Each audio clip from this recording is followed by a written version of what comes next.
Dear students, अब हम start करने जा रहे हैं ग्रुप 16 एलिमेंट्स। ग्रुप 16 मेंबर्स को हम क्या बोलते हैं? Oxygen family members.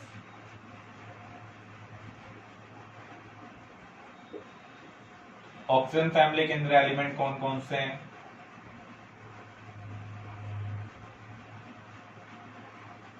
Oxygen, sulphur, selenium, tellurium, polonium. अगर हम इनके आउटमोस्ट शेल कॉन्फ़िगरेशन को चेक करें तो जनरल कॉन्फ़िगरेशन क्या है? NH2NP4। अगर आप ऑक्सीजन का कॉन्फ़िगरेशन लिखेंगे तो 1s2 2s2 2p4। Sulphur 1s2 2s2 2p6 3s2 3p4। तो आप देख रहे हैं आउटरमोस्ट शेल कॉन्फ़िगरेशन क्या है? NH2NP4। तो इसे हम क्या कहेंगे? General electronic configuration.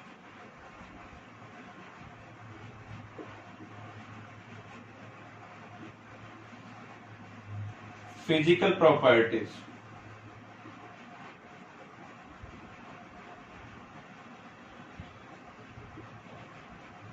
फर्स्ट हम कवर करने जा रहे हैं atomic radii.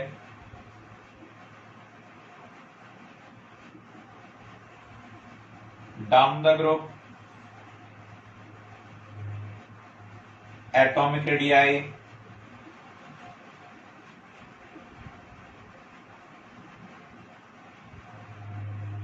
increases due to addition of extra shell।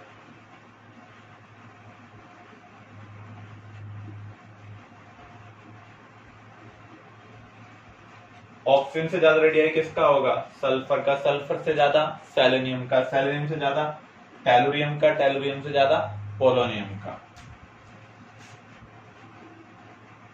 But increase in atomic radii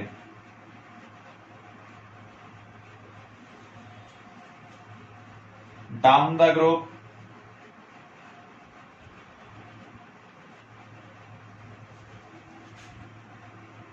less than expected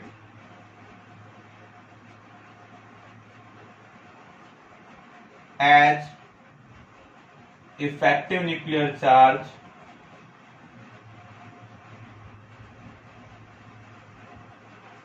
increases due to presence of D and F electrons in inner shell,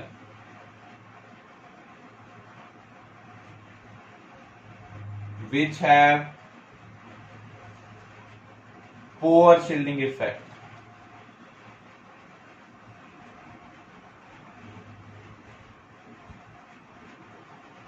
तो जब हम down the group move कर रहे हैं तो उस case में अगर आप कॉन्फ़िगरेशन राइट करते हैं तो आप देखेंगे इनर शेल के अंदर कौन से इलेक्ट्रॉन आ रहे हैं? डी एंड एफ इलेक्ट्रॉन आ रहे हैं, जिनका शील्डिंग इफेक्ट पुअर होता है। तो जो न्यूक्लियर अट्रैक्शन है वो हमारी एक्सपेक्टेशन से ज्यादा होगा, और जब भी अट्रैक्शन एक्सपेक्टेशन से ज्यादा होता है तो रेडियाई क्या होगा? एक्सपेक्टेशन से कम होगा। तो जितना रेडियाई हम एक्सपेक्ट कर रहे हैं उससे हमें कुछ कम मिल रहा है, इसलिए हम कह रहे हैं डाउन द ग्रुप जो इंक्रीज इन एटॉमिक रेडियाई है वो less than expectation. Similar trend in ionic radii।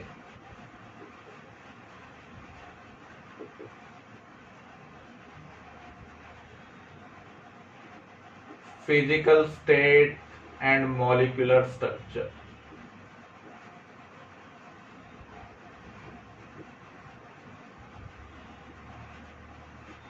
In group 16,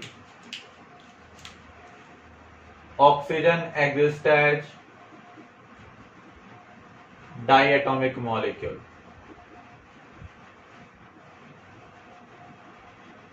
while other member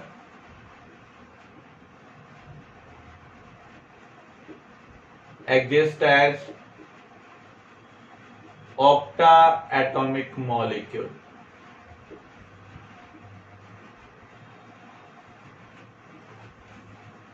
इसका क्या रीजन है? Oxygen due to small size can form p-pi bond. So fulfill its valency requirement between two atoms. So oxygen exists as diatomic molecule because oxygen due to small size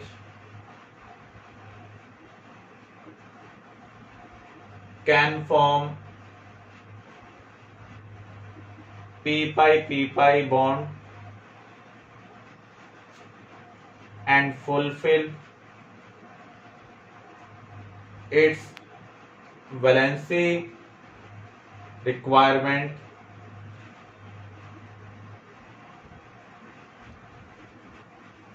with two oxygen, while other member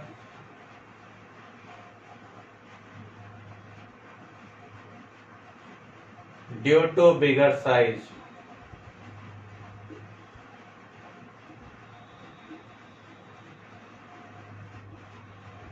can't form p-pi bond. So exist as octaatomic molecule. देखो 8 से ज्यादा या कम atom भी हो सकते हैं, लेकिन जो ऑक्टा एटॉमिक स्ट्रक्चर है वो सबसे ज्यादा थर्मली स्टेबल है फॉर ग्रुप 16। इसलिए सल्फर आप देखेंगे एसेट मॉलिक्यूल की फॉर्म में। वैसे सल्फर S6 भी हो सकता है, लेकिन मोस्ट स्टेबल फॉर्म को हम यहाँ पर कंसिडर कर रहे हैं। तो ऑक्सीजन डबल बॉन्ड ऑक्सीजन है, डायटोमिक है, सल्फर को हम कंसिडर करें तो क्राउन स्ट्रक्चर है।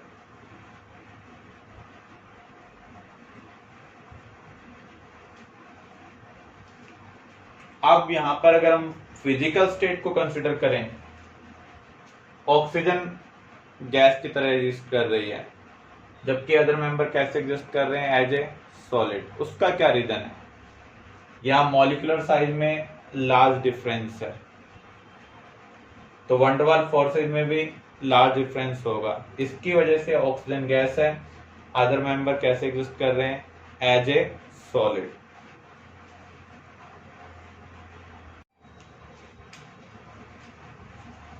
Oxygen exist as gas, other as solid.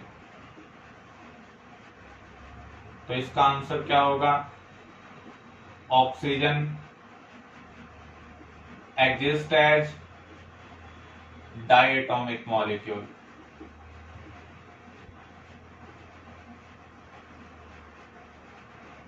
while other exist as octaatomic molecule.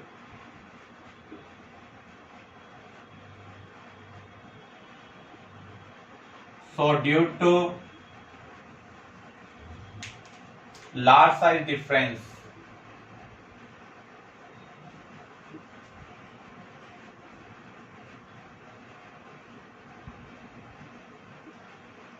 their van der Waals forces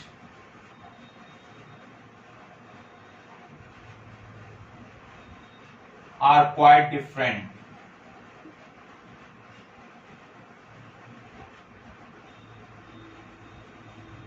Hence, oxygen exists as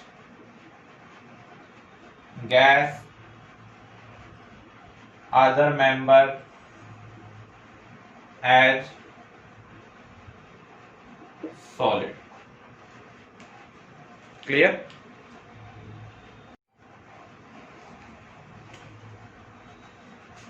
Next, metallic and non-metallic character.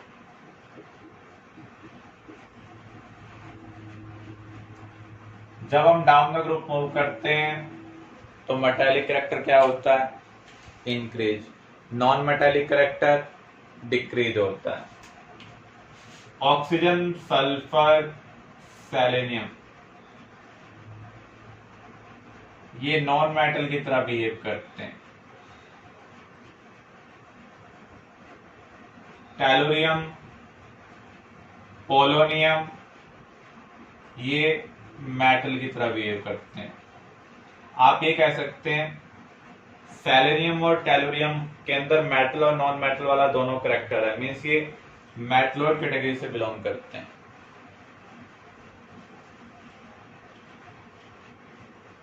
Ionisation enthalpy,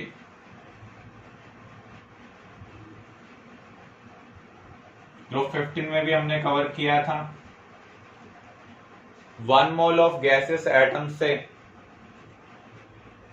electron को निकालने के लिए जो energy चाहिए उस minimum energy को हम क्या बोलते हैं?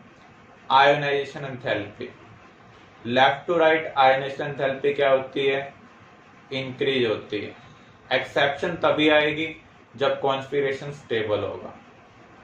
डाउन द ग्रुप जब हम मूव करते हैं तो साइज इंक्रीज होता है, जिसकी वजह से आयोनाइजेशन एंथैल्पी डिक्रीज होगी, क्योंकि न्यूक्लियर अट्रैक्शन क्या हो रहा है? आउटमोस्ट इलेक्ट्रॉन के लिए डिक्रीज हो रहा है। तो यहां पर इरेगुलरिटी तभी आ सकती है जब कुछ रेडियाई में इरेगुलरिटीज प्रेजेंट हो। ग्रुप 15 और ग्रुप 16 का अगर हम कंपैरिजन करें, किसकी आयोनाइजेशन एंथैल्पी ज्यादा है? एक्सपेक्ट करते हैं ग्रुप 16 की ज्यादा होनी चाहिए, क्योंकि ये राइट में लाई करता है। लेकिन ग्रुप 15 एलिमेंट की जो आयोनाइजेशन एंथैल्पी है वो ग्रुप 16 से ज्यादा होगी।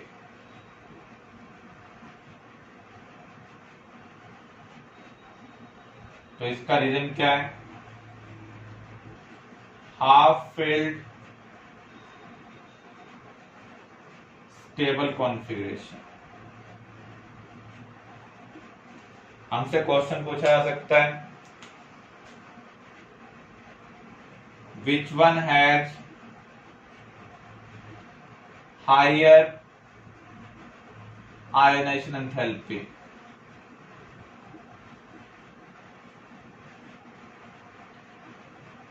नाइट्रोजन और ऑक्सीजन, फास्फोरस और सल्फर। तो अगर आप देखें ये एलिमेंट एक पीरियड से बिलोंग कर रहे हैं, अगर ये नेबर है तो आपको कॉन्फ़िगरेशन देखना है। नाइट्रोजन ऑक्सीजन नेबर है तो आपको अब यहाँ पर कॉन्फ़िगरेशन चेक करना है। जिसका कॉन्फ़िगरेशन स्टेबल होगा उसकी आयोनाइजेशन एंथैल्पी ज्यादा होगी। अगर दोनों का कॉन्फ़िगरेशन स्टेबल नहीं होता है तो जो राइट में लाई करेगा उसकी आयोनाइजेशन एंथैल्पी क्या होगी? ज्यादा होगी। तो नाइट्रोजन और ऑक्सीजन में से नाइट्रोजन की आयोनाइजेशन एंथैल्पी ज्यादा है, फास्फोरस और सल्फर में से फास्फोरस की ज्यादा है। इसका रीजन क्या होगा? Half filled stable configuration. Clear? Electron affinity,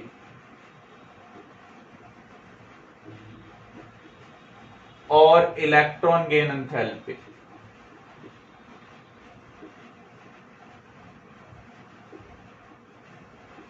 इनको हम सेम अज्यूम कर लेते हैं, लेकिन एग्जैक्टली ये सेम नहीं है। इन दोनों का साइन भी डिफरेंट है। लेकिन जब हम इलेक्ट्रॉन गेन एंथैल्पी या इलेक्ट्रॉन एफिनिटी की बात करते हैं, थ्योरेटिकली हम उसको सेम अज्यूम कर रहे हैं। इसका मीनिंग क्या है? एनर्जी रिलीज और required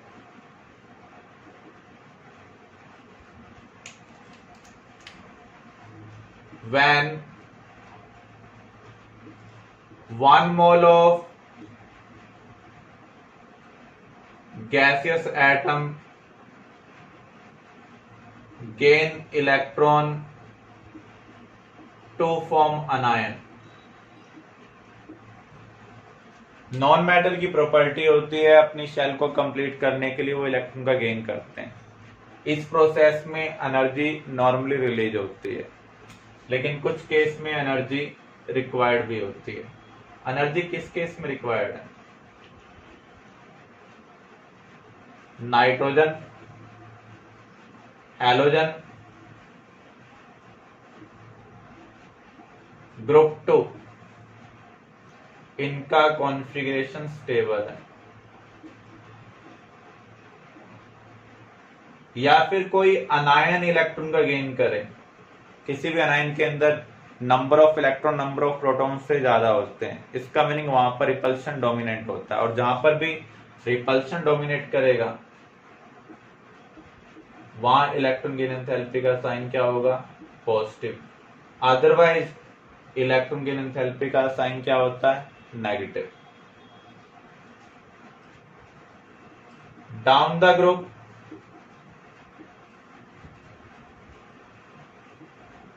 electron gain enthalpy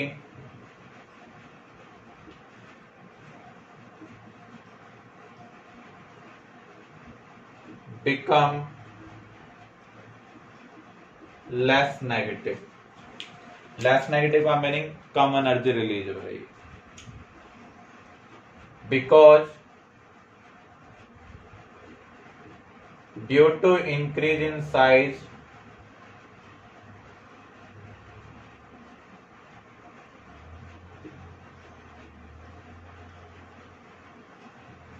attraction for incoming electron decreases। अगर अट्रैक्शन डिक्रीज होगा तो एनर्जी भी कम रिलीज होगी, इसलिए डाउन द ग्रुप जो इलेक्ट्रॉन गेन एंथैल्पी है वो क्या हो रही है, लेस नेगेटिव हो रही है।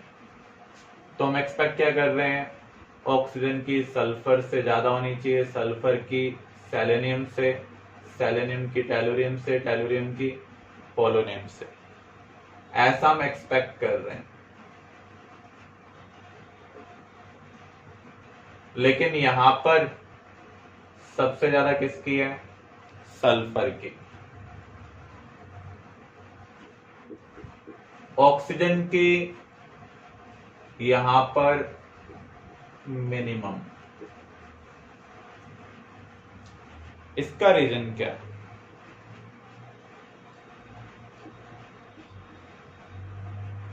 ऑक्सीजन इन ग्रुप 16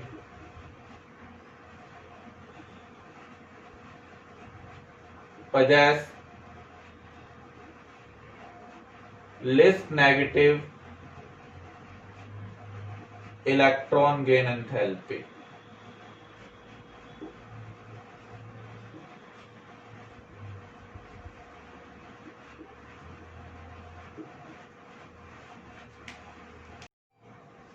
तो इसका रीजन क्या है, oxygen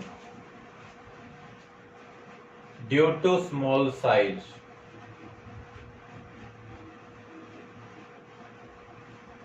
oxygen due to small size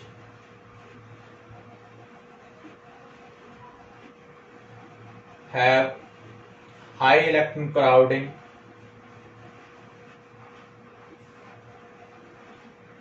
so impose high electronic repulsion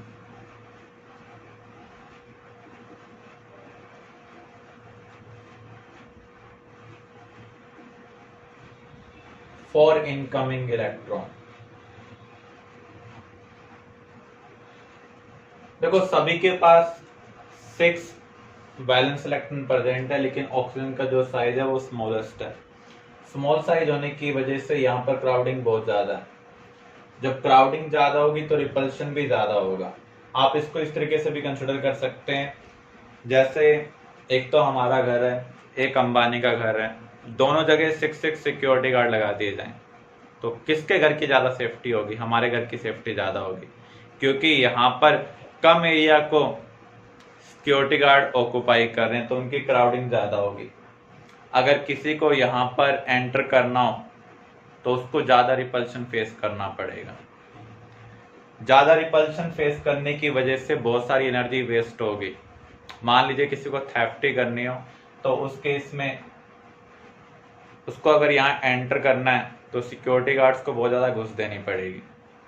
उसको जो यहाँ से माल मिलेगा, मीन्स अट्रैक्शन की वजह से जो एनर्जी रिलीज होगी उसमें से बहुत सारी एनर्जी तो रिपल्शन को ओवरकम करने में यूज हो रही है। इसका meaning net amount of energy oxygen के केस में सल्फर से कम रिलीज हो रही है, इसलिए ऑक्सीजन की जो इलेक्ट्रॉन गेन एंथैल्पी है वो सल्फर के कंपैरिजन में क्या है, लेस है, जबकि हम एक्सपेक्ट क्या कर रहे थे, ज्यादा कर रहे थे। क्लियर।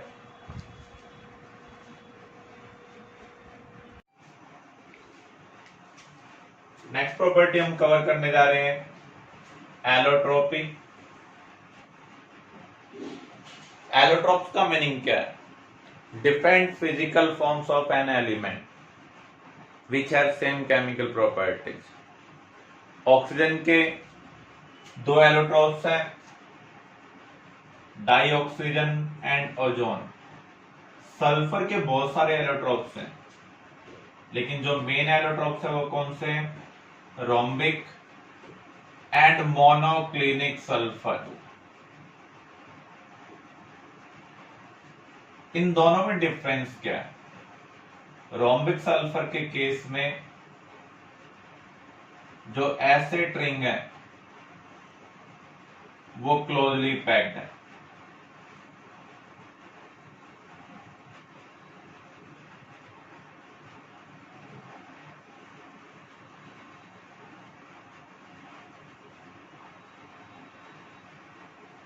मोनोक्लिनिक के केस में एसिड रिंग क्लोजली पैक्ड नहीं है।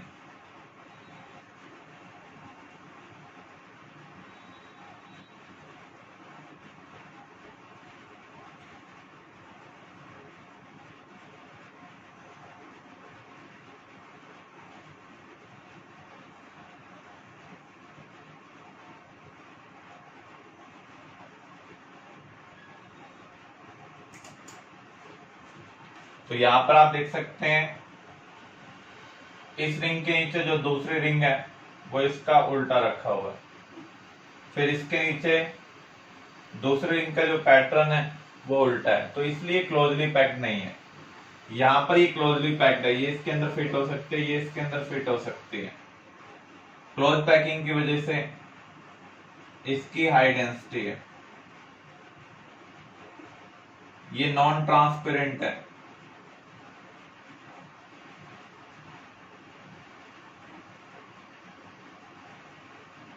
इसका कलर येलो है। अगर हम इस केस में कंसिडर करें, डेंसिटी लो है,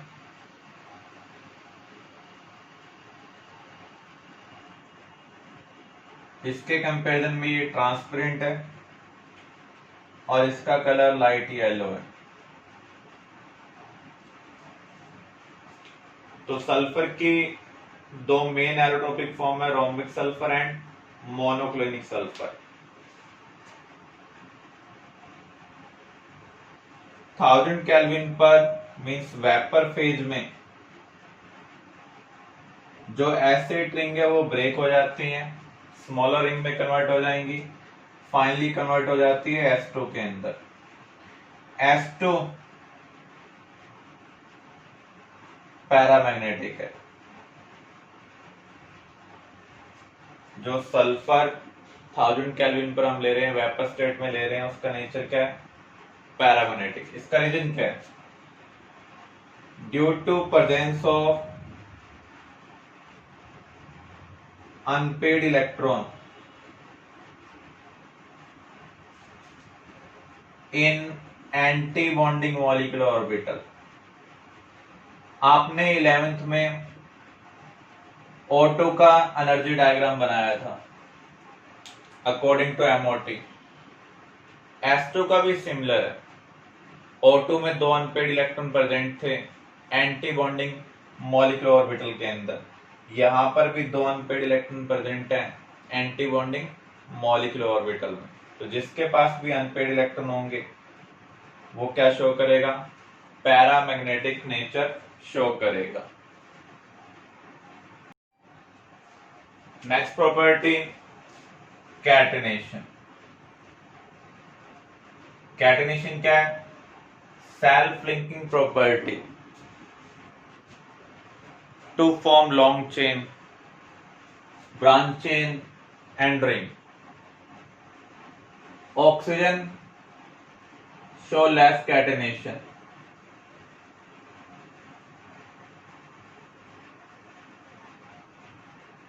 because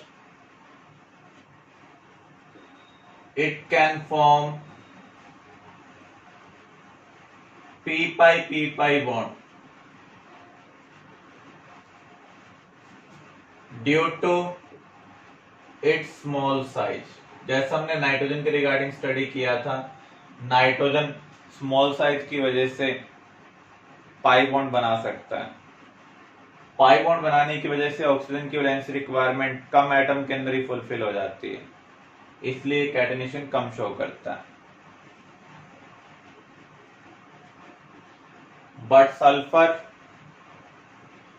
and other member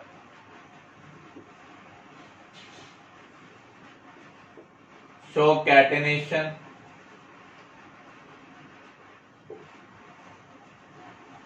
as they can't form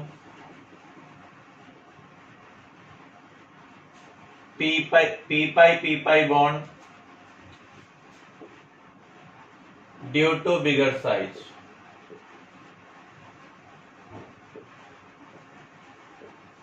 other member का जो एटॉमिक साइज बिगर है उसकी वजह से वो पाई बॉन्ड नहीं बनाना प्रेफर करते हैं, क्योंकि उनके पाई बॉन्ड स्टेबल नहीं होते हैं।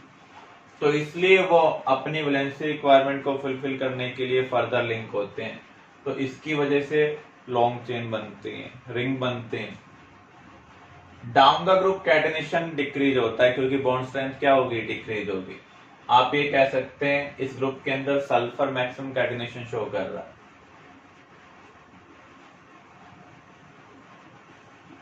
जैसे जैसे एटॉमिक साइज इंक्रीज होगा बॉन्ड स्ट्रेंथ भी डिक्रीज होगी। अगर सिग्मा बॉन्ड की स्ट्रेंथ डिक्रीज होगी तो कैटेनेशन प्रॉपर्टी भी क्या होगी, डिक्रीज होगी।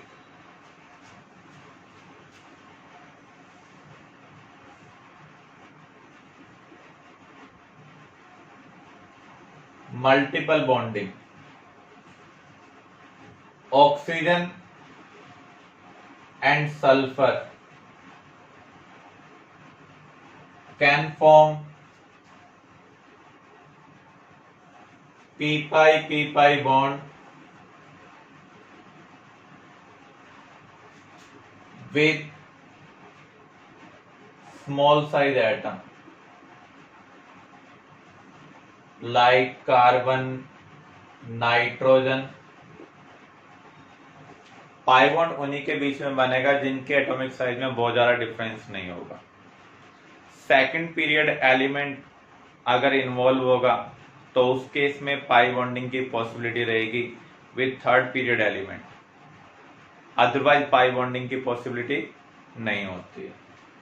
तो यहां पर ऑक्सीजन और sulphur due to small size p-pi bond बना सकते हैं स्मॉल साइज एटम के साथ। सल्फर दूसरे सल्फर के साथ पाई बॉन्ड नहीं बना सकता, लेकिन स्मॉल साइज एटम के साथ पाई बॉन्ड बना सकता है। सल्फर ऑक्सीजन के साथ पाई बॉन्ड बना सकता है, कार्बन के साथ बना सकता है, नाइट्रोजन के साथ बना सकता है। ऑक्सीडेशन स्टेट, दो टाइप की ऑक्सीडेशन स्टेट है, negative oxidation state, positive oxidation state. -2 जो ग्रुप 6 में एलिमेंट है उनको अपनी शेल कंप्लीट करने के लिए 2 इलेक्ट्रॉन की रिक्वायरमेंट है, इसलिए वो -2 ऑक्सीडेशन स्टेट शो कर सकते हैं। वैसे कुछ केस के अंदर हमें -1 भी देखने को मिल सकता है, जैसे H2O2, H2S2, इनके अंदर सल्फर और ऑक्सीजन की ऑक्सीडेशन स्टेट क्या है, -1। अगर हम जनरल नेगेटिव ऑक्सीडेशन स्टेट की बात करें तो क्या होगी, -2। पॉजिटिव ऑक्सीडेशन स्टेट अगर सिर्फ p इलेक्ट्रॉन बॉन्डिंग में इन्वॉल्व हो तो लोअर ऑक्सीडेशन स्टेट मिलेगी, दैट इज +4। अगर s और p दोनों टाइप के इलेक्ट्रॉन बॉन्डिंग में इन्वॉल्व हो जाए तो उस केस में हमें हायर ऑक्सीडेशन स्टेट देखने को मिलेगी, दैट इज +6। इनके पास 2 अनपेड इलेक्ट्रॉन है, ये दोनों इलेक्ट्रॉन जब शेयरिंग में यूज होंगे, सामने वाला एटम कैसा है, मोर इलेक्ट्रोनेगेटिव या फिर लेस इलेक्ट्रोनेगेटिव। तो अगर सामने वाला लेस इलेक्ट्रोनेगेटिव है तो -2 आएगा, अगर मोर इलेक्ट्रोनेगेटिव है तो क्या आएगा, +2। तो ग्राउंड स्टेट के अंदर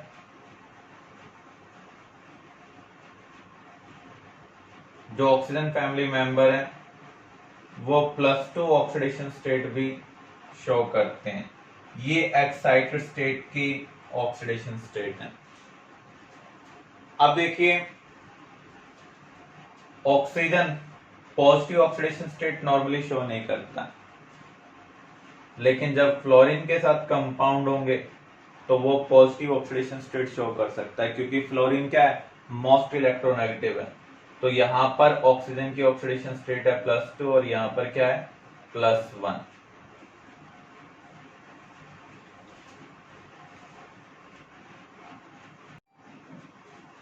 कोवलेंसी, कोवलेंसी का मीनिंग क्या है, number of covalent bond found by an atom.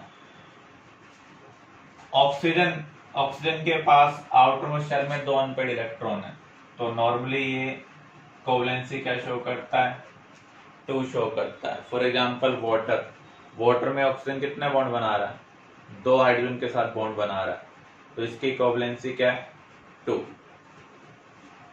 Ozone में अगर हम देखें तो कोवलेंसी क्या होगी, 3 होगी।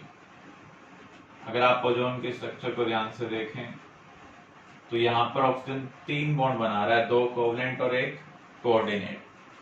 यहाँ पर ये अपना लोन पेयर भी प्रोवाइड कर रहा है, तो इसलिए यहाँ पर ये कितनी कोवलेंसी शो कर रहा है, 3। Maximum covalency of group 16 elements, normally हम क्या ऑब्जर्व करते हैं, 6। जैसे SF6 के अंदर कितने कोऑर्डिनेट बॉन्ड बन रहे हैं, 6। लेकिन tellurium with small size atom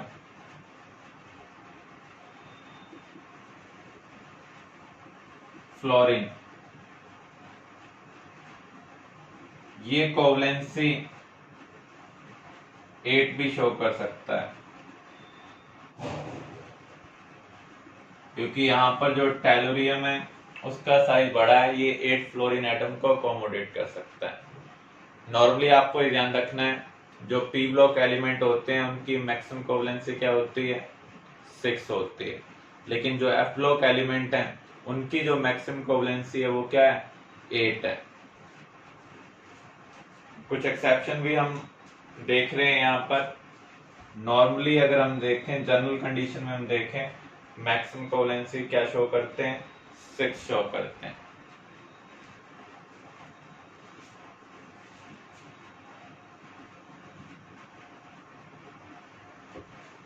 chemical properties,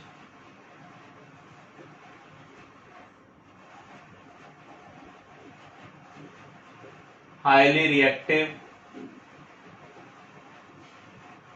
as require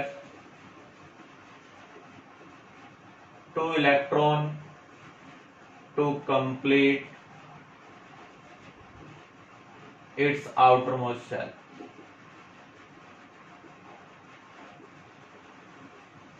group 16 element को अपनी शेल कंप्लीट करने के लिए सिर्फ 2 इलेक्ट्रॉन की रिक्वायरमेंट है, और इलेक्ट्रॉन का गेन करने में एनर्जी क्या होती है, रिलीज होती है, तो इसलिए रिएक्शन हाईली फेवरेबल होंगी। तो ये केमिकल रिएक्शन में इजीली पार्टिसिपेट करते हैं। Oxygen due to high bond dissociation energy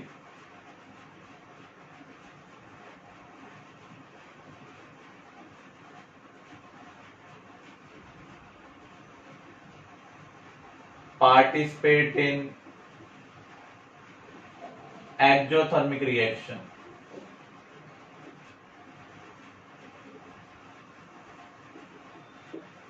जो कंबशन रिएक्शन है वो एक्सोथर्मिक रिएक्शन है, और एक्सोथर्मिक रिएक्शन में बॉन्ड को ब्रेक करने के लिए जो एनर्जी चाहिए वो इजीली अवेलेबल होती है, इसलिए ऑक्सीजन उन्हीं रिएक्शन में पार्टिसिपेट करता है जिसका नेचर क्या हो, एक्सोथर्मिक। फर्स्ट केस हम कवर करने जा रहे हैं oxide. Oxide of sulphur exist as gas while other member oxide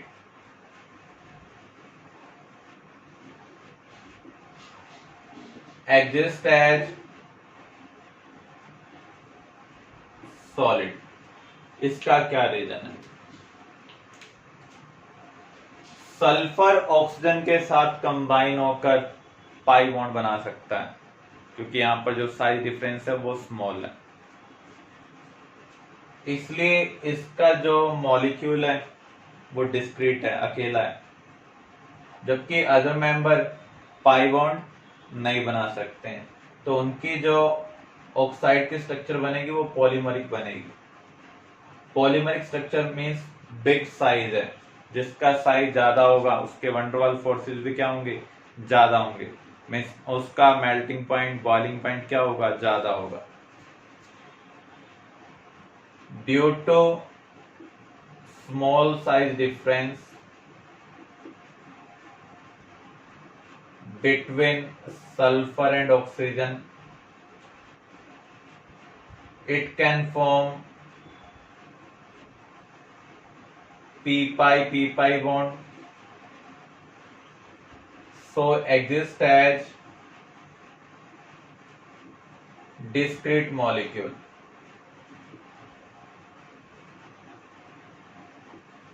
while other members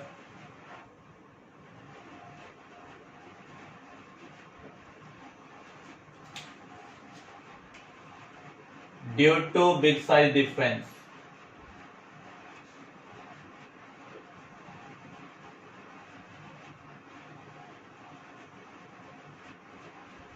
can't form p-pi bond,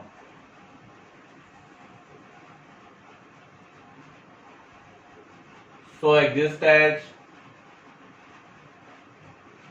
polymeric form। So due to bigger size, these oxide exist as solid। Clear? Structure of oxide: SO2 SO3। Sulphur की दो oxide है, SO2 and SO3। इनकी structure क्या होगी? अगर आप NPNR का use करते हैं तो यहां पर नंबर ऑफ बॉन्ड्स आ रहे हैं 3।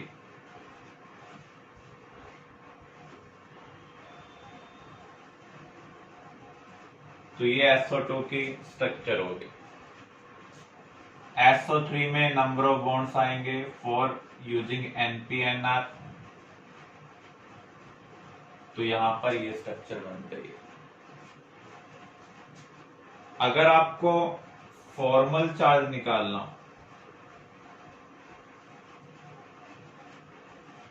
तो NPNR का यूज कर हमें स्ट्रक्चर बनानी होगी।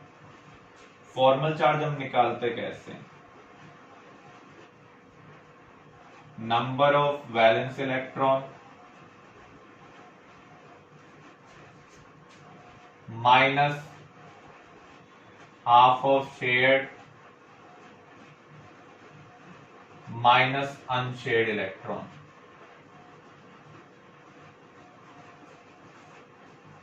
तो यहां पर आप देख सकते हैं,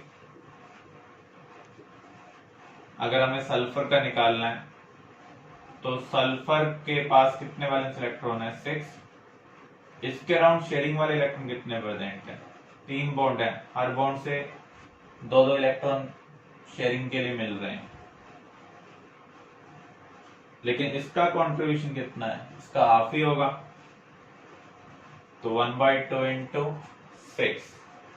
अनशेयर्ड कितने हैं? 2। सॉल्व कर रहे हैं तो यहां पर आप देख रहे हैं सल्फर के पास +1 फॉर्मल चार्ज आ रहा है, ऐसे ही आप ऑक्सीजन के पास निकाल सकते हैं, इस ऑक्सीजन के पास निकाल सकते हैं। तो जब भी आपको फॉर्मल चार्ज निकालना हो तो आपको NP-NR वाली स्ट्रक्चर का यूज करना है। मॉडर्न स्ट्रक्चर हम कैसे बना सकते हैं? जब भी आपको मॉडर्न स्ट्रक्चर बनानी हो, नंबर ऑफ पी पाई या पी पाई बॉन्ड निकालना है, तो उस केस में हमें मॉडर्न स्ट्रक्चर का यूज करना होगा और इसको हम ऑक्सीडेशन स्टेट निकाल कर बना सकते हैं। यहाँ पर सल्फर की ऑक्सीडेशन स्टेट क्या है? +4। इसका मीन सल्फर ऑक्सीजन के साथ टोटल 4 बॉन्ड बना रहा है, तो दोनों ऑक्सीजन के साथ 2-2 बॉन्ड बना दिए। सल्फर के पास 6 इलेक्ट्रॉन है, 4 तो इसने बॉन्डिंग में यूज कर लिए, एक लोन पेयर। ऐसे ही SO3 में अगर हम देखें, सल्फर की ऑक्सीडेशन स्टेट +6 है, तो यहाँ पर हमें टोटल 6 बॉन्ड बनाने हैं। 3 ऑक्सीजन है, तीनों के साथ डबल बना दिया। सल्फर के पास 6 वैलेंस इलेक्ट्रॉन थे, सभी शेयरिंग में यूज कर लिए, इसलिए यहाँ पर कोई भी लोन पेयर नहीं है। अब यहाँ पर हमें number of P pi number of P pi D pi bond निकालने। कैसे निकालेंगे? सबसे पहले हाइब्रिडेशन निकालें। Number of sigma bond plus number of localized lone pair. तो यहाँ पर 2 सिग्मा बॉन्ड है और एक क्या है? लोन पेयर है। तो इसका मीनिंग यहाँ पर जो H की वैल्यू है वो क्या आ रही है? 3। तो हाइब्रिडेशन क्या होगी? sp2 होगी। आपको ध्यान रखना है, जो हाइब्रिड ऑर्बिटल हैं वो क्या बनाते हैं? सिग्मा बॉन्ड बनाते हैं। अनहाइब्रिड ऑर्बिटल क्या बनाएंगे? Pi bond. तो यहाँ पर 2 सिग्मा बॉन्ड है और एक लोन पेयर है, ये तीनों हाइब्रिड ऑर्बिटल के अंदर प्रेजेंट है। अब 2 पाई बॉन्ड।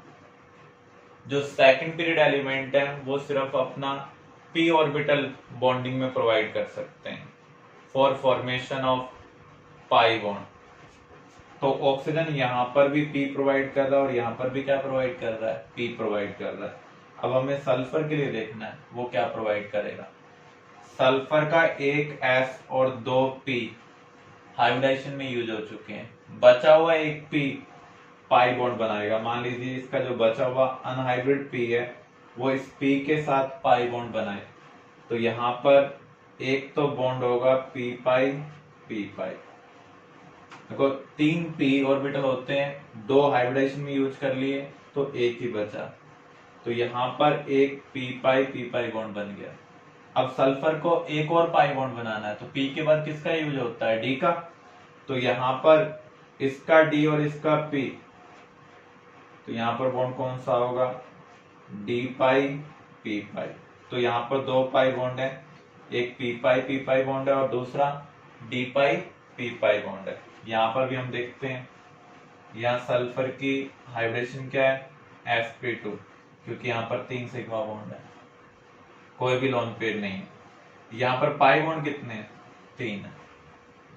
अब देखो 2 p हाइब्रिडेशन में यूज हो चुके हैं, तो बचा हुआ एक p पाई बॉन्डिंग में इन्वॉल्व होगा किसी भी ऑक्सीजन के साथ, तो यहाँ पर एक p पाई बॉन्ड है। लेकिन यहाँ पर सल्फर कितने पाई बॉन्ड बना रहा है? 3।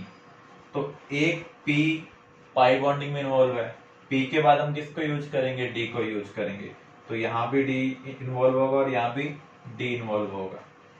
तो यहाँ पर 2 d पाई p पाई बॉन्ड है। सेकंड पीरियड एलिमेंट जब भी पाई बॉन्ड बनाएंगे तो वहां से p ऑर्बिटल पाई बॉन्डिंग में इन्वॉल्व होगा, तो इसलिए यहाँ पर एक p पाई और 2 d पाई p पाई बॉन्ड है। क्लियर?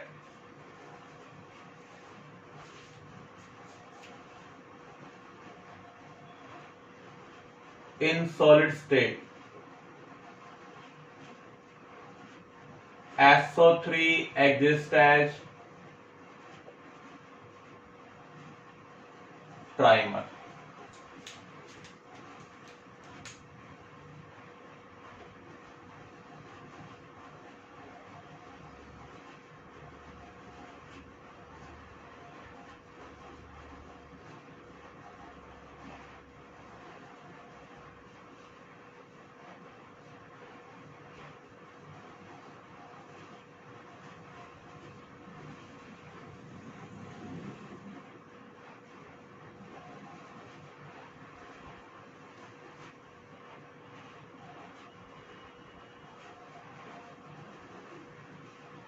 तो यहाँ पर आप देख सकते हैं ये एक SO3 यूनिट है, ये दूसरी SO3 यूनिट है और ये तीसरी SO3 यूनिट है।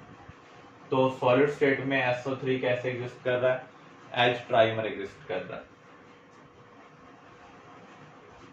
जो अदर मेंबर है अभी हमने कवर किया, वो कैसा ऑक्साइड बना रहे हैं, पॉलीमरिक ऑक्साइड बना रहे हैं।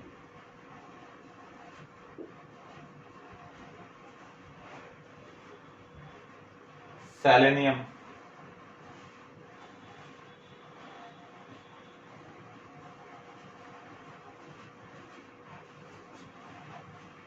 क्योंकि ये पाई बॉन्डिंग नहीं बना सकते हैं तो इनको फर्दर लिंक होना पड़ रहा है।